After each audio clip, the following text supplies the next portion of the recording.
오늘 우리가 읽은 말씀을 보면은 우리가 읽은 말씀을 들으면서 이 여인이 누군지를 이해할 필요가 있습니다.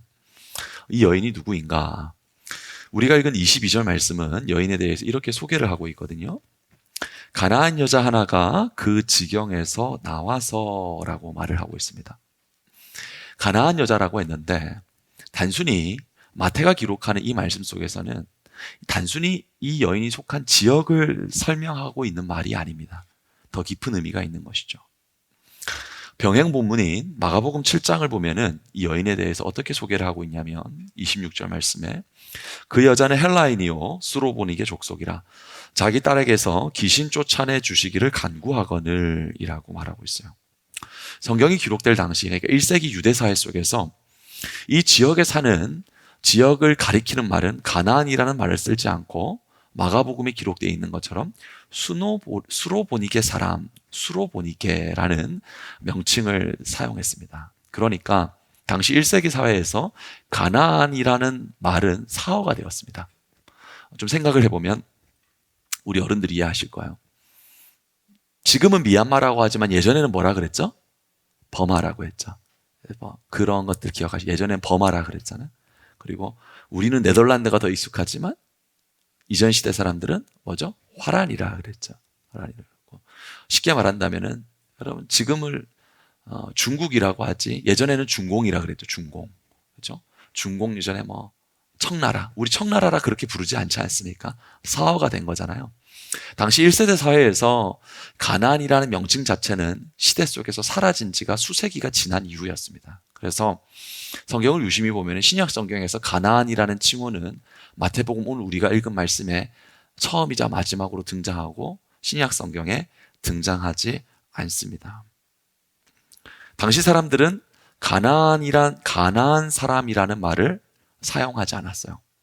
수로보니게 사람이라는 말은 사용했지만 가나안을 일컫는 말을 사용하지 않았다는 것이죠. 그런데 마태는 그 가나안이라는 칭호가 사라졌음에도 불구하고 오늘 본문 말씀에서 가나안 여자라는 말을 사용하고 있거든요. 그 이유가 무엇이냐면 마태복음을 받는 독자가 1차적으로 누구였냐면 유대인들이었어요. 근데 그 유대인들은 어떤 사람들이라고 생각을 하시면 되냐면 스스로가 신앙인이라고 생각하는 사람들이었습니다. 스스로가 신앙이 있다고 여기는 사람들을 쉽게 말해서 유대인이라고 생각을 하면 됩니다. 그래서 이 유대인 사람들에게 있어서 유대인들에게 있어서 가나안이라는 지역은 그들에게 아주 어떤 느낌을 가져다 주냐면 아주 혐오스럽고 아주 멸시하는 아주 부정하게 여기는 지역이었습니다. 그래서 신약 성경에는 가나안이라는 명칭이 여기 이 본문 말고는 한 곳도 쓰이지 않아요. 그만큼 부정하고 수치스럽게 여기고 아주 치부하는 지역이었습니다. 그렇다면 이 가나안이라는 지역을 우리가 구약 성경에서는 가나안이라는 이야기를 많이 들어보셨을 것입니다. 왜 가나안이라는 이 어떤 지역에 대해서 멸시하고 부정하고 치부하는가? 신명기 7장 1절 말씀을 보면은 가나안 지역에 대해서 어떻게 하실 것을 말씀하시는 것을 볼 수가 있는데요. 7장 1절 말씀을 보면 이렇게 말하고 있죠. 내 하나님 여호와께서 너를 인도하사 내가 가서 차지할 땅으로 들이시고 내 앞에서 여러 민족 헷 족속과 기르가스 족속과 아모리 족속과 어떤 족속이요? 가나안 족속이라고 했어요. 브리스 족속과 히위 족속과 여부스 족속 곧 너보다 많고 힘이 센 7 족속을 어떻게 하실 때? 쫓아내실 때. 그러니까 하나님께서는 이 가나안 족속들과는 조금도 함께 하지 말라. 그들은 멸해야 된다라는 것을 말씀해 주시는 건데 더 직접적으로 말씀하시는 것을 보면 신명기 7장 2절 말씀을 보면 이렇게 말하죠. 내 하나님께서 가나안 족속과 7 족속에 대해서 말하는 것입니다. 내 하나님 여호와께서 그들을 내게 넘겨 내게 치게 하시리니 그때 너는 그들을 진멸할 것이라. 그들과 언약도 하지 말 것이요 그들을 불쌍히 여기지도 말 것이라. 하나님께서는 가나안에 대해서 정확하게 무엇이라고 말씀하시냐면은 그들을 진멸시키라고 말하고 있고 그들을 조금도 불쌍히 여기지 말라. 그들과 더군다나 언약은 절대로 맺지 말라. 조금도 함께 하지 말라. 너희 속에 들이지 말라 하는 것을 말씀하시고 있는 것이죠. 더 나아가서 한 가지 더 생각할 수 있는 것은 이스라엘 역사에 있어서 가장 악한 여인이라고 한다면 누구를 손꼽을 수가 있냐면 이세벨을 손꼽을 수가 있습니다. 이스라엘 역사에 있어서 가장 악독한 여인이었어요. 열왕기상 18장을 보면은 이 이세벨이 아주 하나님의 선지자들을 학살을 해버립니다. 그래서 하나님의 선지자가 그 땅에서 활동하지 못하도록 아주 학살을 해버리죠. 그리고 이스라엘 백성 전체를 바알 앞에 무릎 꿇게 하는데, 이스라엘 백성 전체를 이 이세벨 여왕과 아합 왕이 바알 앞에 무릎을 꿇게 하는데, 이세벨이 들여온 바알 숭배의 뿌리가 어디서 온 거냐면은 가나안에서 온 거였습니다. 그렇기 때문에 유대인들에게 있어서 가나안이라는 지역은 무엇이냐면 이스라엘 역사상 가장 깊은 영적인 타락의 이유를 제공했던 그런 땅이었습니다. 그래서 유대인들에게서 가나안 사람이다라고 하면 아주 싫어라 하는, 아주 미워라 하는, 아주 멸시하는, 하나님께서 멸시하였고 그리고 그들을 진멸하라고 하였고 불쌍히 여기지도 말라고 하고, 우리 이스라엘 역사에서 가장 영적인 암흑기를 제공했던 그 이유가 가나안 땅, 가나안 종교였기 때문에 아주 싫어라 하는 사람들이었던 거죠. 그런데 오늘 마태복음에서 이 가나안 여인이 등장하고 있는 것을 볼 수가 있는데요. 신앙인들이 혐오스럽게 여기고 치부하고 아주 미워라 하는, 싫어라 하는 가나안 사람이 오늘 본문 말씀에서 예수님을 향하여서 어떤 반응을 보이고 있는가를 보면은 22절 말씀을 보면 이렇게 말하고 있습니다. 같이 한번 읽어볼까요?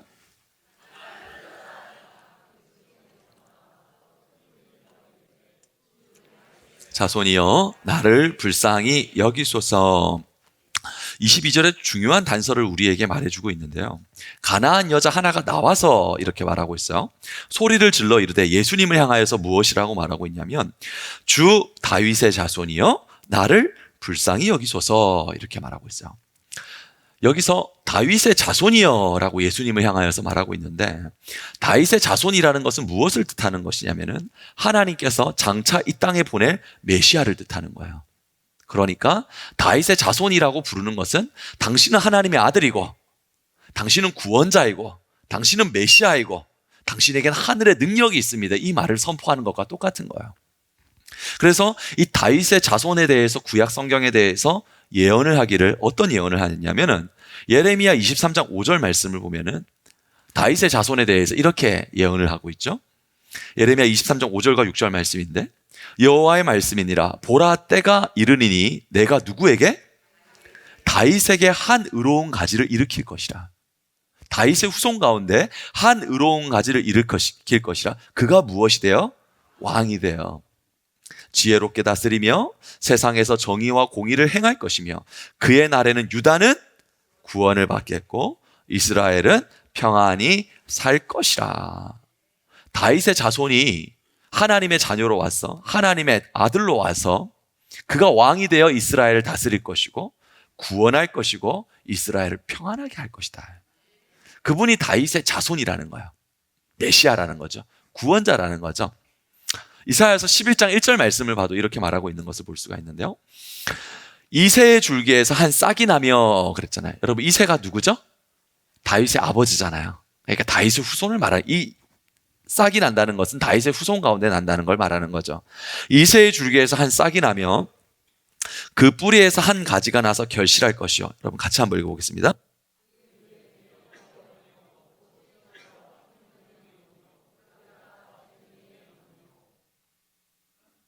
줄기, 다윗의 후손에서 한 싹이 나게 될 것인데 그 위에 어떤 영이 있다고요? 여호와의 영이 있을 것이다. 다윗의 후손 가운데 왕이 올 것이고 여호와의 영이 임한 자가 올 것이고 하나님의 아들이 올 것이고 그가 우리를 구원할 것이고 그가 우리를 평안하게 할 것이다. 그분이 다윗의 자손이에요.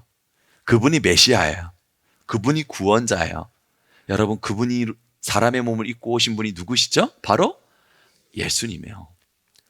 예수님이 다윗의 자손입니다. 예수님이 하나님의 아들이고 예수님이 구원자가 되시고 예수님이 여러분과 함께 하시고 예수님이 여러분을 인도하시고 여러분 왕이 되시고 여러분의 삶을 평안케 하시는 분이십니다. 그분이 지금 이 마태복음 15장 본문에 눈앞에 있는 것이죠. 놀라운 것은 무엇이냐면요, 여기 본문 가운데 등장하는 이가 가나안 여자가 등장하고 있지만 함께 등장하는 사람들이 누구냐면은 바리새인과 서기관들이 등장하고 있어요. 바리새인과 서기관들. 그러니까 이 마태복음 자체가 유대인을 대상으로 쓰여진 책이라고 그랬잖아요. 그리고 이 본문 가운데 등장하는 이가 성경에 대해서, 신앙에 대해서 잘 알고 있다는 바리새인과 서기관들이 등장하고 있는 거예요. 그들은 항상 회당에서 성경을 연구하고 하나님 말씀을 연구하는 사람이었습니다. 그렇다면은 늘 회당에서 말씀을 듣고 말씀을 연구하는 사람이라면은 하나님의 아들 예수가 왔을 때 그를 향하여 무엇이라고 불러야 되죠? 다윗의 자손이시여, 하나님의 아들이시여, 우리의 구원자시여, 당신은 우리의 메시아입니다. 원고 받으셨어요? 네, 자꾸 하다 보면 통해요. 네, 마음이 읽히고 그래요.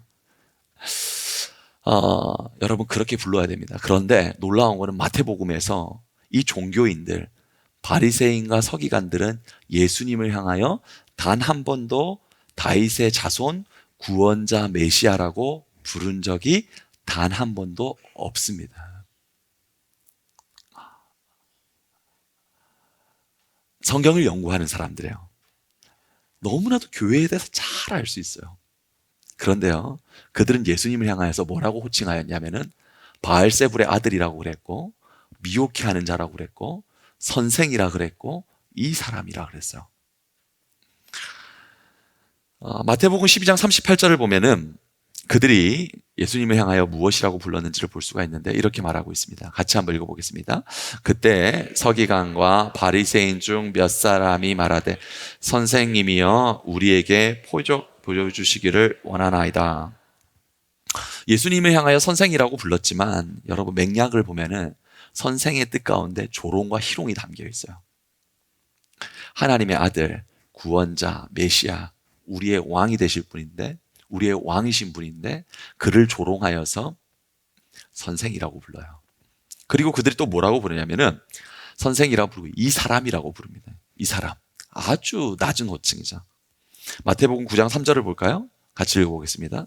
어떤 서기관들이 속으로 이르되 이 사람이 신성을 모독하도다. 예수님이신데, 하나님이신데, 진리와 생명과 은혜를 주시는 분이신데 존경 없는 비아냥으로 선생님이라, 선생이라, 이 사람이라, 성경을 보면은 바알세불에 함께 있는 자라, 미혹해 하는 자라, 그렇게 부르는 거예요. 그런데 여러분 가나안 여인이라고 그랬잖아요. 가나안 여인. 얼마나 멸시하는, 얼마나 저주받은 후손입니까? 그런데 그 경멸하고 무시하는 가나안 사람이 오늘 본문 속에서 예수님을 어떻게 부르는가? 예수님을 향하여서 다윗의 자손 예수여 이렇게 부르는 거예요. 여러분 이 사람은 단 한 번도 율법을 배워본 적이 없습니다. 그는 회당에 다녀본 적도 없습니다. 근데 이 무지한 여인이 예수님을 향하여서 주님이시오, 다윗의 자손이시오, 우리의 구원자시오, 나를 인도하실 분이시오 고백하고 있는 거예요. 여러분 본문 속에서 나타나는 놀라운 아이러니가 뭔지 아세요? 가장 신앙인이라고 불리우는 부류는 예수님을 알아보지 못하고 신앙과 가장 멀리 있는 사람은 예수님을 알아보는 아이러니가 일어나고 있는 것입니다. 이 반전을, 이 아이러니를 우리가 좀 이해하기 위해서 우리가 21절부터 28절까지 읽었는데 1절부터 20절까지 좀 무슨 이야기가 있었는지를 좀 볼 필요가 있습니다. 마태복음 15장 앞부분 1절부터 20절까지는 무슨 이야기가 등장하고 있냐면 정결 논쟁이 등장하고 있어요. 정결 논쟁인데 그것이 무엇을 뜻하는 것이냐면 바리새인과 서기관들이 무슨 일로 예수님에게 쉽게 말해서 시비를 거는 것이냐면은 제자들의 손 씻는 문제로 예수님을 공격하는 거예요. 2절 말씀을 보면 이렇게 말하죠. 어찌하여 당신의 제자들은 밥 먹기 전에 손을 씻지 않느냐? 왜 장로들의 전통을, 왜 우리가 지켜온 전통을 무시하느냐? 이것을 따지는 거예요. 그러니까 서기관들과 바리새인들은 무엇에 관심이 있냐면, 서기관과 바리새인들은 무엇에 관심이 있냐면 손을 씻었는지 안 씻었는지, 좀 더 직접적으로 말한다면은 형식을 지키는지 형식을 지키지 않는지에 관심이 있는 거야. 그걸 지켜보고 있는 것입니다. 이 바리새인의 신앙, 서기관의 신앙은요, 그들의 눈이 어디를 향해 있는지 아세요? 여러분 잘 들어보세요. 그들의 눈은 다른 사람들의 행동을 감시하고 판단하고 정죄하는데 모든 에너지를 쏟습니다. 정작 자기 마음 안에 있는 교만, 자기 마음 안에 있는 위선, 자신 안에 있는 탐욕과 질투는 보지 않고 그 눈이 다른 사람이 어떤 잘못을 하고 있는지를 지켜보고 있는 거예요. 시간이 좀 지났으니까 얘기할 수 있겠죠. 제가 그런 얘기 들은 적이 있는데요. 제가 여기 처음 왔을 때 무릎 꿇고 기도하지 않아서 안 된다 뭐 이런 얘기를 했다 그러더라고요. 야, 얼마나 형식주의에 빠져 있는 건가. 그게 그 사람의 중심과 무슨 상관이 있는가. 그게 그렇게 중요할까요? 여러분, 손을 씻고 안 씻고가 그렇게 중요할까요? 정작 중요한 건 마음이에요.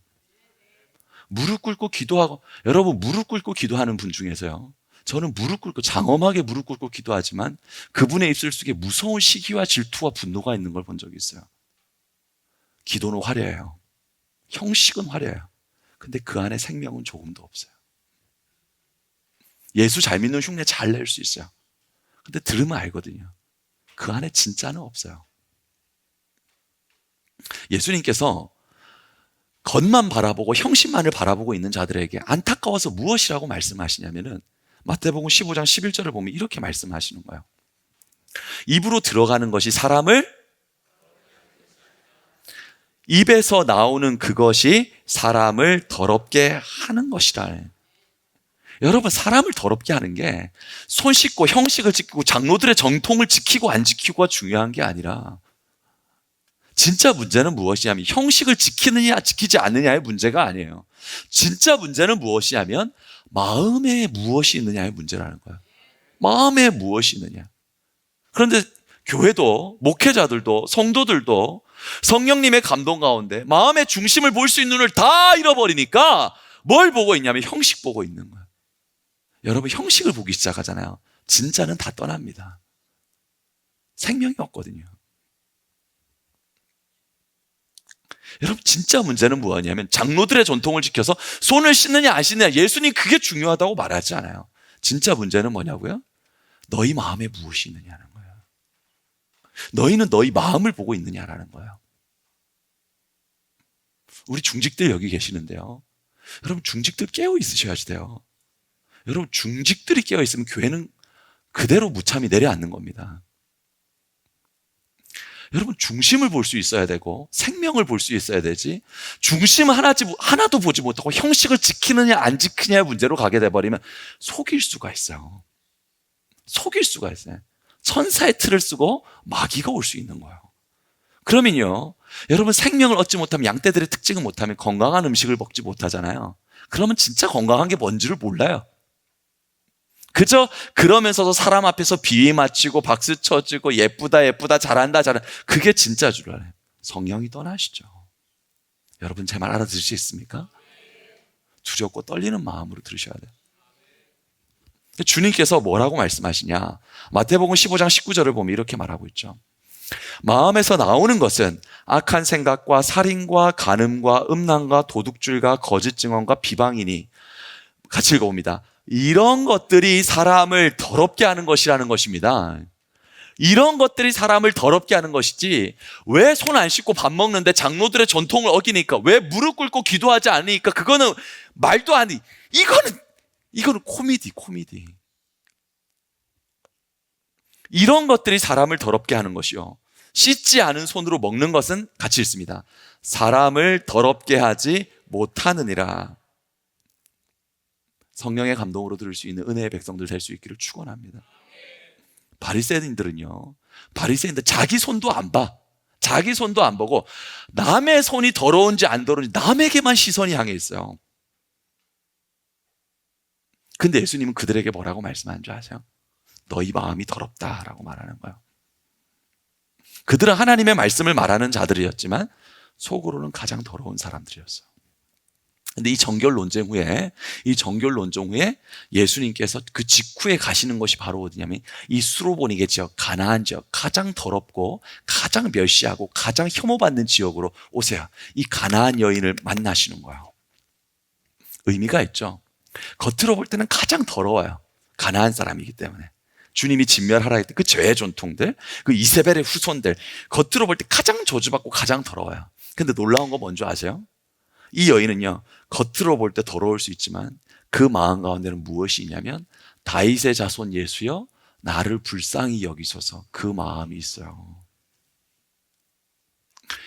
유대인들, 신앙에 대해서 잘 안다고 하는 사람들, 교회에 대해서 잘 안다고 하는 사람들, 여러분을 놓고 말하는 거 절대로 아닙니다. 두렵고 떨리는 마음으로 우리가 경계하자는 거예요. 여러분, 형식을 말하고 전통을 말하는데 그들은 겉으로 볼 때는 어떨지는 모르겠지만 주님 보실 때는 가나안 사람보다 더 더러운 사람들이었어요. 그런데 이 여인은 겉으로 볼 때는 가나안 여인이고 부끄러웠고 부끄러운 과거를 가지고 있었고, 여러분, 가나안 땅이니까 아예 가나안 땅이라고 부르지를 않았다니까요. 그런데 이 여인의 마음 가운데는 무엇이 있었냐면 가난한 마음으로 예수님을 향하여서 다윗의 자손 예수여 나를 불쌍히 여기소서. 여러분, 어떤 사람이 깨끗한 사람일까요? 형식은 있는데 눈은 다른 사람을 향해 있는 사람이 깨끗한 사람일까요? 아니면 형식은 없지만 예수님 앞에서 나를 불쌍히 여겨주세요, 이 사람이 주님이 반기시는 사람일까요? 사랑하는 여러분, 사랑하는 성도 여러분, 항상 내가 주님 앞에서 덜 되었음을 고백하시고 나를 돌아보고 나의 부족함을 아뢰이고 다윗의 자손 예수여 나를 불쌍히 여겨주시옵소서, 그 믿음 가지세요. 여러분, 그 믿음 받아야지 복 받아요. 그 믿음 가지고 있어야 주님 교회 부흥시켜 주시는 거예요. 여러분, 형식주의는 아무 의미 없습니다. 여러분, 우리 교회를 절대로 말하는 게 아니에요. 여러분, 우리 교회가 가지고 있는 형식은요, 그 전 시대 분들이 봤을 때 파격적인 거였어요. 아멘? 지금 사람들이 가지고 있는 것을 사람들이 이 시대 사람들이라고 말하지만 그들도 그 다음 세대 사람들이 봤을 때 이 사람들을 보면 이해되지 않을 수가 있는 거예요. 여러분, 형식은 중요하지 않아요. 마음의 중심이 중요해요. 그래도 사람들과 함께 살아가는 거니까 맞춰가야 되는 부분이 분명히 있겠죠. 그런데 여러분, 내용보다 형식이 앞설 수는 없습니다. 마음보다 거칠애가 앞설 수는 없는 거예요. 주님은 중심을 보시는 하나님이에요. 어떤 중심을 보느냐? 저를 따라해 보십시오. 다윗의 자손 예수여. 여러분, 크게 따라하세요. 나를 불쌍히 여겨주시옵소서. 여러분, 바로 그거예요. 그것에 주님 임재하시는 거예요. 주님 유대인들을 통하여서 마태복음 15장을 통하여서 우리에게 깨닫게 해주시는 것이 무엇이냐면 너의 형식, 너희 장로들의 유전, 그것이 너희를 깨끗하게 하는 것이 아니라, 그것을 지키고 안 지키고 너희가 더러워지는 것이 아니라 너희 마음에서 나오는 게 더러운 거야. 마음에서 여러분 더러운 거 나오지 않는 사람 있을까요? 있어요, 없어요? 여러분, 저요? 저 마음에서 더러운가요? 저는 아직 죽지 않았습니다. 저 아직 생명이 있어요. 여러분, 저라고 없을까요? 왜 없어요? 여러분, 주님께서는 우리가 더러운 걸 알고 있어요. 그런데 주님이 우리를 보시는 거는 주님 나를 불쌍히 여겨주시옵소서, 그걸 주님이 기쁘게 여기시는 거예요. 오늘 본문으로 들어가서 이 가나안 여인의 믿음에 관해서 우리가 살펴보기를 원하는데요, 이 여인이 예수님 앞에 3차례 나아가고 예수님의 3번의 반응을 볼 수가 있는데, 본문 속에 보면은 이 여인이 예수 앞에 나아가서 다윗의 자손 예수여 나를 불쌍히 여기소서 이렇게 외치잖아요. 외칠 때 예수님의 반응을 보면 어떤 반응을 보이는 것을 볼 수 있냐면 우리가 읽은 마태복음 15장 23절을 보면 예수님께서 이런 반응을 하십니다. 같이 한번 읽어봅니다. 예수께서 한 말씀도 대답하지 아니하시. 다윗의 자손 예수여 나를 불쌍히 여기소서. 예수님 향해 나아갔는데 예수님은 반응하시기를 침묵이에요. 어떤 대답도 하지 않습니다. 근데 여러분, 예수님은 어떤 분이시냐면 예수님은 말씀이세요. 아멘? 요한복음 1장 1절을 보면은 태초에 말씀이 계시니라. 이 말씀이 하나님과 함께 계셨으니 이 말씀은 곧 하나님이시라. 예수님은 말씀이세요. 말씀이신 예수님은 말씀으로 치유하셨고 말씀으로 역사하셨고 말씀으로 기적을 나타내셨습니다. 예수님은 항상 말씀하시는 분이셨어요. 오늘 오전 예배 때도 말씀하셨죠? 여러분, 우리 신앙의 성숙함, 우리 하나님의 때에 이루어지는 게 무엇이? 그때 주님의 말씀이 들린다, 이렇게 말씀 나누지 않았습니까? 여러분, 예수님께서 항상 말씀하신 걸 한번 살펴볼까요? 예수님 폭풍 앞에서도 말씀하셨어요. 폭풍 앞에서. 폭풍 말씀하셨는데 마태복음 8장 26절을 보면은 곧 일어나서 바람과 바다를 어떻게 하셨다고요? 바람과 바다를 향하여 말씀하시는 하나님이셨어요. 예수님께서 말씀하시니까 아주 잔잔하게 되었죠. 폭풍 앞에서 어떻게 하시는 하나님?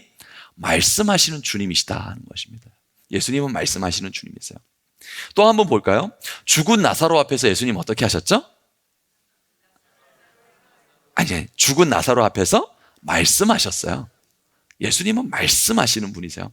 요한복음 11장 43절의 말씀을 보면은 큰 소리로 같이 있습니다. 나사로야 나오너라 부르시니. 예수님은 말씀하세요. 그래서 말씀하시고 죽은 자가 수족을 배로 동인 채로 나오는데 라고 했어요. 폭풍 앞에서 말씀하시죠. 죽은 나사로 앞에서 어떻게 하시죠? 말씀하시는 거야. 예수님은 말씀하시는 분이세요. 예수님 귀신 앞에서 어떻게 하실까요? 귀신 들린 자 앞에서. 귀신 들린 자 앞에서 어떻게 했다고 말하고 있죠? 말씀하셨어요. 말씀하셨어요. 예수께서 같이 읽어봅니다. 꾸짖어 이르시되. 예수님 말씀하시는 거야. 꾸짖어 이르시되 잠잠하고 그 사람에게서 나오라 하시니 더러운 귀신이 그 사람으로 경련을 일으키고 큰 소리를 지르며 나오는지라. 예수님 말씀하시는 분이에요. 폭풍 앞에서, 죽은 나사로 앞에서, 귀신 앞에서 말씀하시는 거예요. 한 가지 더 살펴볼까요? 문둥병자 앞에서 어떻게 하시죠? 말씀하세요. 말씀하시는 거예요. 예수께서 손을 내밀어 그에게 대시며 어떻게 하시대? 이르시되. 말씀하시는 주님이세요. 항상 주님이 있는 곳엔 주님의 말씀이 있어요. 내가 원하는 깨끗함을 받으라 하시니 같이 읽어봅니다. 즉시 그의 나병이 깨끗하여 진지라. 주님의 임재가 있는 곳에 항상 말씀이 있습니다. 말씀의 임재가 있는 곳엔 주님이 있는 거야. 그런데 오늘 말씀에 어떻게 하셨다고요? 예수님 침묵하셨어요. 여러분, 예수님의 침묵은 거절일까요? 예수님 때로는 우리에게 침묵하시잖아요. 주님 우리와 함께 하심을 믿는데 우리에게 침묵하실 때가 있지 않습니까? 예수님의 침묵은 거절이 아닙니다. 예수님은 침묵하실 뿐이지 우리를 떠나지 않으셨어요. 예수님은 가나안 여인에게 침묵하셨지 그 여인을 떠나지 않으셨습니다. 예수님이 침묵하신다는 것은 예수님이 우리를 떠난 것을 의미하지 않아요. 예수님은 항상 우리와 함께 하십니다. 예수님 우리와 항상 함께 하시지만 침묵할 때가 있습니다. 그렇다면 예수님이 침묵하실 때 우리는 어떻게 해야 될까요? 예수님 침묵하시니까 더 이상 구하지 말아야겠다. 아니죠. 여러분, 예수님 침묵하시니까 예수님께 더 구해야겠다. 여러분, 그 믿음을 주님께서 기뻐하시는 거예요. 주님께서 침묵하시는데 때로는 우리의 기도에 침묵하시고 우리의 발행 가운데 주님께서 침묵하시는데 그러나 주님 사랑으로 나와 함께 하시는 줄로 믿습니다. 주님의 응답을 기다립니다. 그 믿음을 주님께서 기뻐하시는 거예요. 시편 22편을 보면 1절과 2절에 이렇게 말하거든요. 침묵 가운데 있을 때 시인이 주님 앞에 구하죠. 내 하나님이여 내 하나님이여 어찌 나를 버리셨나이까. 어찌 나를 멀리하여 돕지 아니하시오며 내 신음소리를 듣지 아니하시나이까. 같이 읽어볼게요.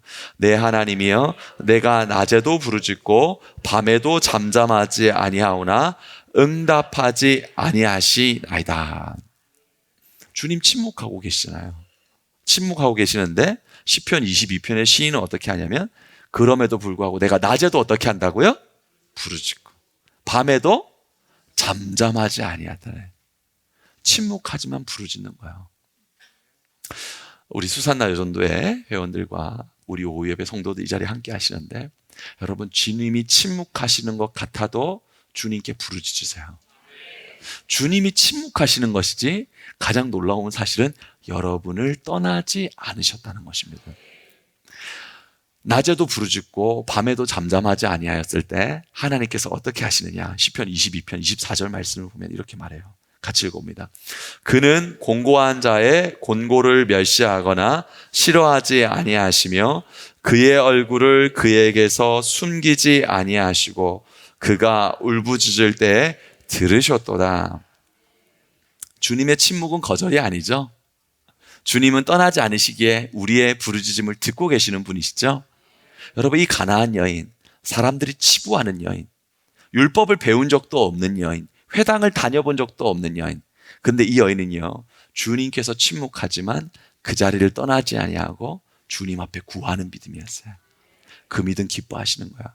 우리 수산나 여전도에 특별히 헌신 예배로 주님 앞에 나아가는데 여러분의 간구에 하나님이 침묵하실 수 있습니다. 놀라운 사실 하나 말씀드릴까요? 여러분만 알고 계세요? 여러분만? 다른 데 말하지 마세요. 말하면 사람들 많이 오면 내가 너무 힘들어요. 그러니까 절대로 말하지 마요. 저 옆에 뭐 은성교회 이런 데 말하지 마세요. 알겠죠? 여러분, 또 누가 애라 그런다 또. 여러분, 여러분의 기도에 주님이 침묵하시지만 침묵하심이 여러분을 떠남이 아니에요. 계속 구하세요. 그 믿음을 주님께서 기뻐하십니다. 두 번째 반응을 보면은요, 그럼에도 불구하고 이 여인이 떠나지 아니하고 주님을 향해서 부르짖거든요.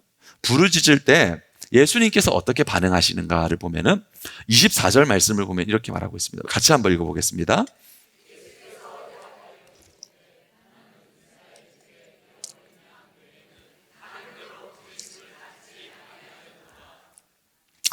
예수님께서 침묵하는데도 부르짖는 여인을 향하여서 무엇이라고 말씀하시냐면은 나는 이스라엘의 잃어버린 양 외에는 보냄을 받지 아니하였도다, 이 말씀을 하시는 것이거든요. 이 말씀에는 무슨 뜻이 감추어져 있냐면은 주님께서는 우선순위가 있다라는 걸 말씀하는 거야. 우선순위. 근데 여러분 한번 생각해 보세요.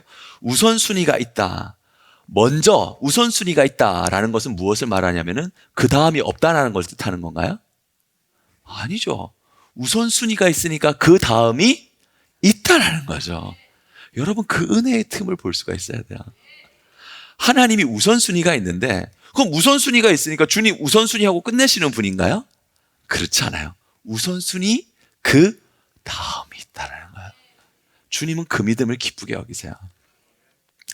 이 가나안 여인의 이 마태복음 15장 사건이 예수님의 공생에 몇 년째 일어나는 사건이냐면 3년째 일어나는 사건이에요. 그러니까 예수님의 공생이 3년째 마지막 년에 일어나는 사건이죠. 그런데 예수님의 공생의 사건 중에 수많은 사건들이 기록이 되어 있는데 공생의 1년째 나타난 대표적인 사건이 무엇이냐면 바로 요한복음 4장의 사마리아 여인 사건이에요. 사마리아 땅이라는 것들 여러분들 말씀을 많이 들어서 알고 있겠지만 굉장히 부정한 땅이었습니다. 왜냐하면 북이스라엘이 아수르에게 멸망을 당할 때 아수르가 그 땅 사람들 가지고 혼합 정책을 써버리죠. 그래서 이스라엘 사람들에게 가장 부정한 것은 무엇이? 혼합 정책, 섞여버리는 거예요. 타민족과 함께.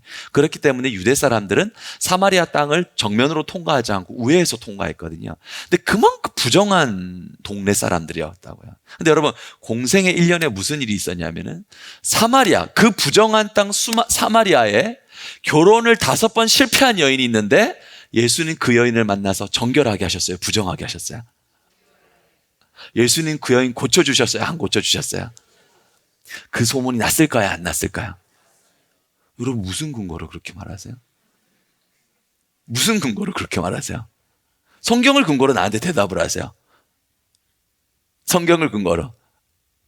소문이 났을까요? 안 났을까요? 났어요? 집사님, 어떻게 근거로 말해요?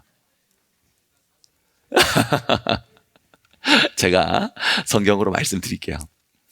예수님께서 사마리아 그 부정한 땅에 가서 그 부정한 여인, 아주 실패한 여인을, 예수님께 그 여인을 회복시켜주시고 새롭게 해주시잖아요. 공생의 1년에 나타나는 사건이거든요. 공생의 2년째 보면은 대표적인 사건이 여러 가지가 있지만 뭐가 있냐면은 예수님께서 7 귀신 들린 여인을 치유해 주는 사건이 나와요. 여러분, 한 여인의 인생 가운데 7 귀신 들린다? 이것만큼 참담한 일이 없어요. 귀신 한 명이 들어오는 것도 아니고 7 귀신이 들어왔다. 아주 참담하고 아주 끔찍한 여인입니다. 근데 예수님께서 이 귀신 들린 부정한 여인을 어떻게 하느냐? 누가복음 8장 2절 말씀을 보면은 이렇게 말씀하시죠. 또한 악귀를 쫓아내신과 병고침을 받은 어떤 여자들, 같이 읽어볼게요. 곧 7 귀신이 나간 자 막달라인이라 하는 마리아와. 예수님은 7 귀신 들렸던 그 부정한 여인도 예수님께서 고쳐주셨거든요. 예수님 회복시켜 주셨거든요. 그 소식이 들렸을까요? 안 들렸을까요? 들렸을 것 같아요? 성경 실력이 상당한데요. 근데 근거 없는 답을 하고 있어서 자, 여러분, 동일하게 공생의 2년째 대표적인 사건이 7 귀신 들린 여인을 치유해 주신 사건이고, 또 대표적인 사건이 무엇이냐면 공생의 2년째 사건 중에 마태복음 9장에 혈루증 앓던 여인을 치유해 주시는 사건이 나와요. 율법을 보면 혈루증 앓는 여인이, 혈루증이라는 굉장히 부정한 병이거든요. 그래서 그 여인에게 조금도 접촉할 수 없고 다가갈 수가 없는 병이 혈루증입니다. 그런데 이 혈루증 앓던 여인과 예수님이 접촉하시고 그 여인을 예수님께서 어떻게 하시죠? 고쳐주시는 거야. 예수님께서 경험하셨던 그 모든 일, 예수님이 치유하신 그 모든 일을 성경에 그 일을 기록한다면 전 온 땅의 모든 책을 다 한다고 할지라도 그 일을 기록할 수 없을 만큼 많다고 하셨는데, 우리가 대표적으로 살펴본 사건이 무엇이냐면 사마리아 여인 치유해 주시고 7 귀신 들린 여인을 치유해 주시고 혈루증 앓던 여인 치유해 주시고, 주님께서 보니까 사마리아 이방인도 치유해 주시고 귀신 들린 사람도 치유해 주시고 그리고 혈루증 앓던 여인도 치유해 주시고, 그러면 나도 바로 그거예요. 주님 이렇게 은혜를 베풀어 주시는데 나도 은혜를 베풀어 주시겠네. 여러분, 그 믿음을 주님이 기뻐하시는 거야.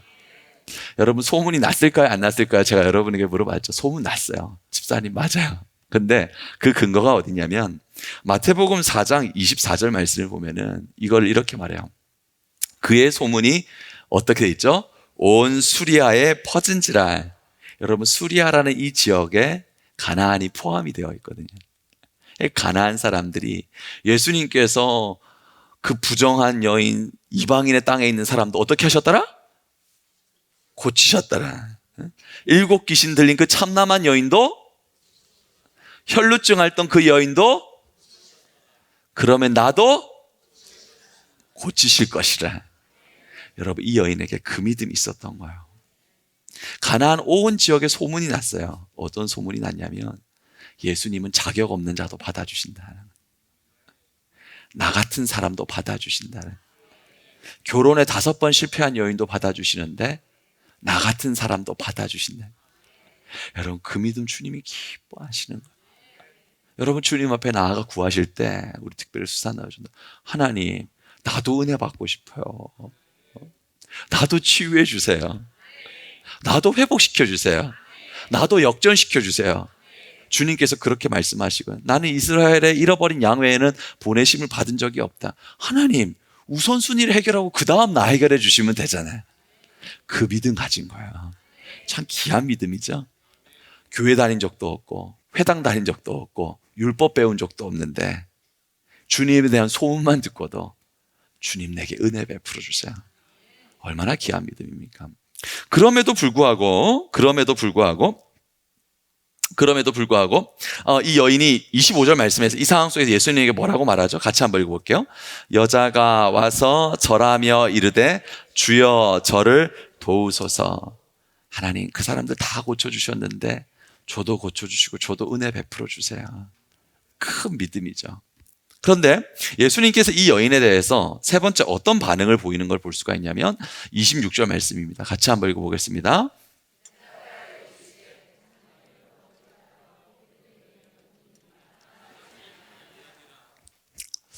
여러분, 이 말씀 많이 들어보셨죠?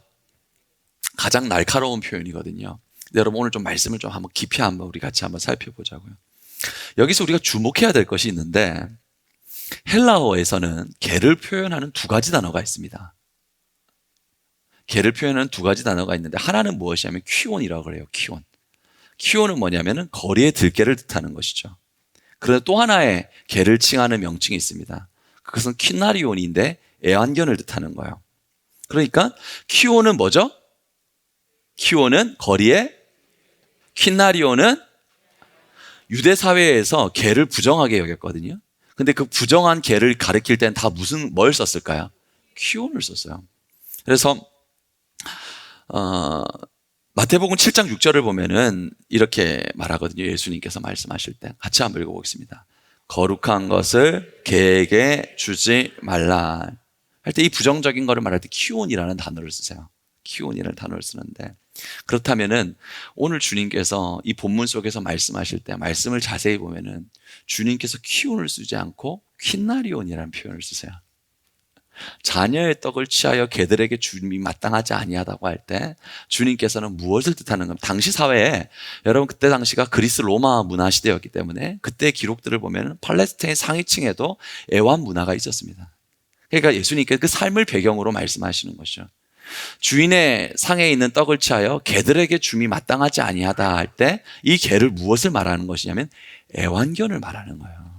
주님께서 아주 거리에 들게 유대인들이 생각하는 부정적인 표현으로 말하는 것이 아니라 당시 애완견 문화 속에서 주인의 집 속에서 식탁 속에 앉아있는 퀴나리온을, 애완견을 말씀하고 있다라는 것이죠.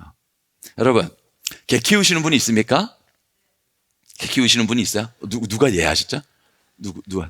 원사님, 개 뭐 키우세요? 푸들. 야, 오늘 설교랑 딱 맞다. 권사님, 세상 모두가 권사님을 배신해도 개 이름이 뭡니까? 초코는 권사님 개가 집에 들어가면 어떡하죠? 초코는 어떻게 해요? 초코가 권사님을 향해서 어떻게 해요? 그죠? 환영해 주죠. 그죠? 여러분, 애완견은 항상 주인을 환대해요. 애완견은 자기가 얼마나 훌륭한지 이런 건 관심 없어요. 자기가 얼마나 깨끗한지 이런 것도 관심 없어요. 애완견은요, 오직 주인의 손길만을 바라고 있을 뿐입니다. 한번 권사님 가서 한번 확인해 보세요. 초코가 권사님 손길만 바라고 있는.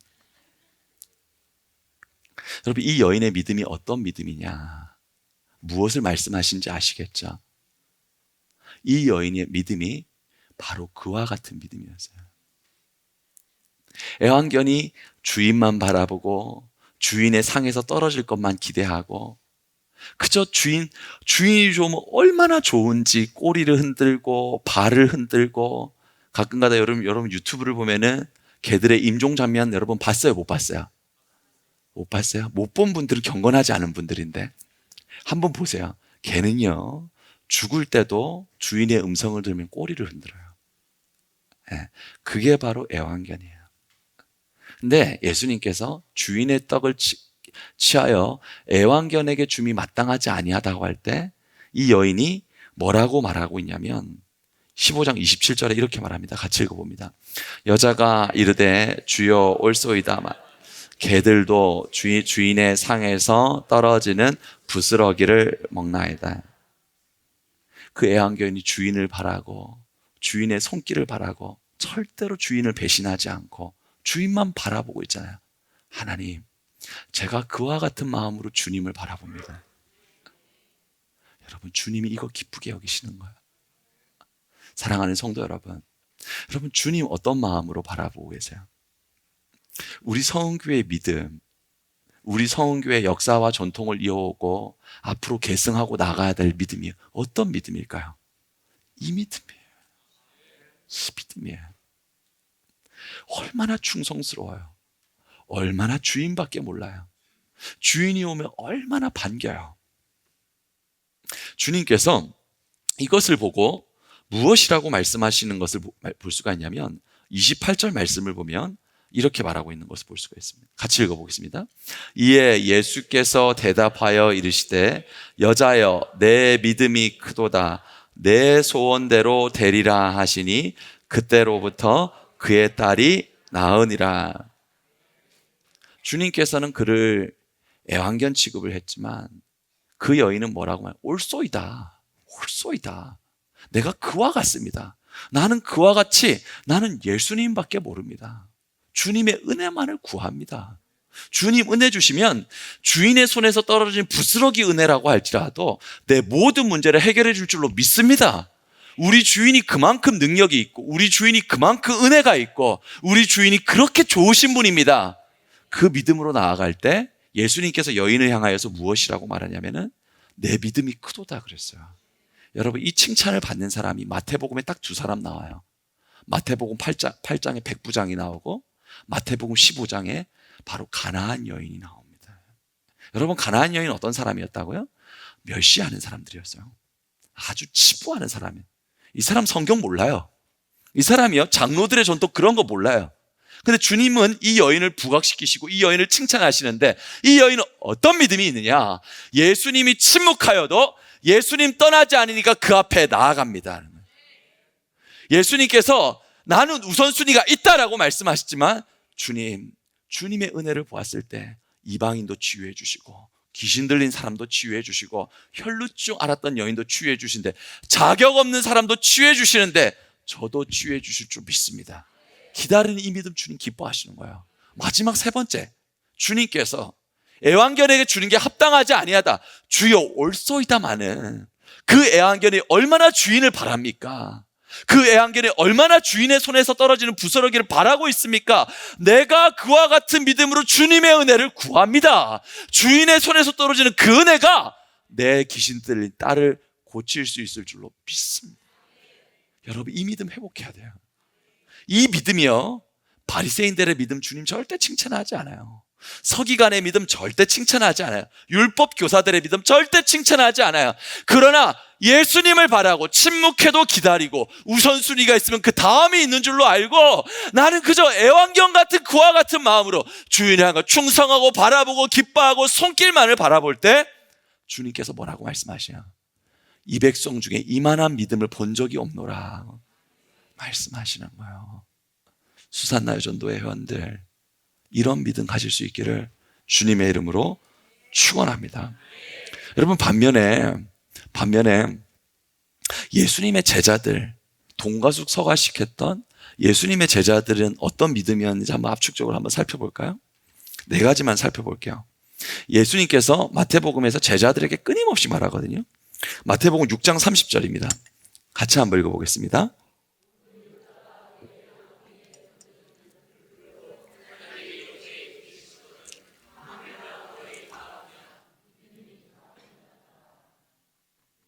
자들에게 뭐라고 말씀하세요? 믿음이 작은 자들. 예수님과 늘 함께하고 있는데 그들 보고 뭐라고 말하죠? 믿음이 작은 자들. 마태복음 8장 26절 보겠습니다. 예수께서 이르시되 어찌하여 무서워하느냐? 같이 읽습니다.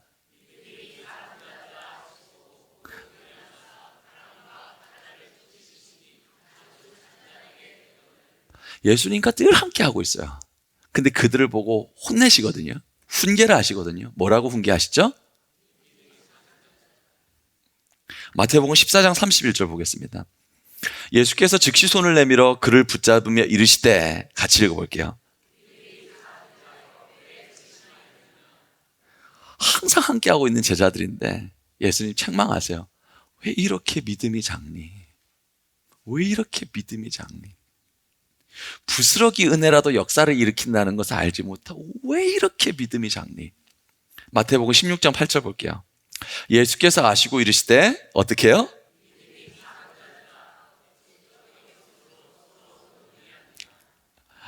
예수님과 늘 함께하고 있는데 그들을 향해서 끊임없이 뭐라고 말해요? 왜 이렇게 믿음이 없어? 왜 이렇게 주님이 하실 걸 기대하지 못해? 근데 가나안 여인 보세요. 교회 다닌 적 없어요. 회당 다닌 적이 없어요.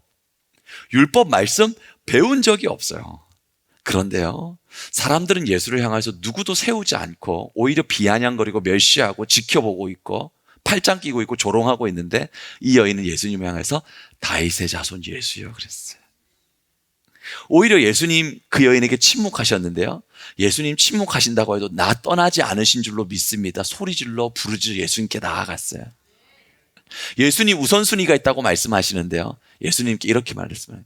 예수님, 은혜의 소문 많이 들었는데요, 부정한 여인도 고쳐주시고 귀신 들린 여인도 고쳐주시고 혈루증 앓던 여인도 고쳐주셔야 되는데 이제는 제 차례 아닙니까? 여러분, 그 믿음이 있었어요. 예수님께서 말씀하시는 거예요. 자녀의 떡을 취하여 개들에게 줌이 마땅하지 아니하다. 옳소이다. 주님, 그러나 퀸나리온, 저 퀸나리온이라도 괜찮아요. 저는 그래도 그렇게 예수님이 좋아요. 떠날 수 없어요. 그저 주인의 밥상에서 떨어지는, 주인의 손에서 주어지는 그 하나를 기뻐하는 것처럼 저는 주님이 주시는 은혜 부스러기 하나면 내 삶의 문제 해결될 수 있을 줄로 믿어요. 그 믿음을 주님께서 뭐라고 하셨을 때, 이스라엘 중에 이만한 믿음을 본 적이 없도다, 백부장과 함께 칭찬을 해주시는 거예요. 사랑하는 수산나 여전도의 우리 권사님, 집사님, 여기 계신 모든 성도 여러분, 큰 믿음으로 나올 수 있기를 축원합니다. 주님께서 침묵하셔도, 여러분 명심하세요. 침묵하신 거지 떠난 게 아니에요. 주님 여러분과 함께 하세요. 주님 앞에 나아가서 구하세요. 주님께서 나 먼저 해결해야 될 일이 있다. 주님께서 사마리아 여인 고쳐주셨잖아요. 혈루증 고쳐주셨잖아요. 7 귀신 들린 여인 고쳐주셨잖아요. 이제는 제 차례입니다. 이제는 제 차례입니다. 주님께서 또 말씀하시거든요. 그 믿음이 어떤지를 보려고. 자녀의 떡을 취하여 개들에게 줌이 마땅하지 아니하다. 좋습니다, 주님. 저는 애완견이 되어도 좋고 무엇이 되어도 좋으니까 주님의 상에서 떨어지는 은혜 부스러기 하나면 내 삶에 하나님 역사와 회복과 능력이 나타날 줄로 믿습니다. 주님께서 내 무엇대로 될지라, 믿음대로 될지라, 내 소원대로 될지라. 여러분, 이 믿음으로 승리할 수 있기를 축원합니다. 주님이 기뻐하시는 믿음, 주님이 받으시는 믿음으로 승리하는 모든 은혜의 백성 되기를 예수님의 이름으로 축원합니다.